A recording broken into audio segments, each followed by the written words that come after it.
Сәлеметсіздер ме оқушылар? Зерте, үйрен, тәжірибе жаса, өз жұмысын бастайды.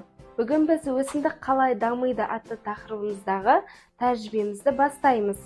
Бізге қажетті құралдар: шыны ыдыс, бөлме температурасындағы су және гүлдің тамырланатын бөлігі. Ең алдымен біз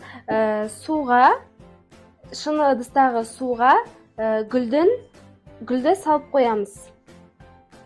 Яғни осыны салғаннан кейін біз 3 күннен кейінгі нәтижесін көретін боламыз. Сәлеметсіздер ме оқушылар? Зерте, үйрен, тәжірибе жаса алаңы өз жұмысын бастайды. Бүгін біз өсімдік қалай дамиды атты тақырыбымыздың нәтижесін көреміз. Бүгін тәжірибеміздің 3-ші күні.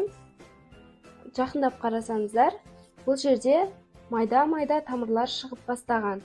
Яғни бұл 3 күндегі тәжірибенің нәтижесі.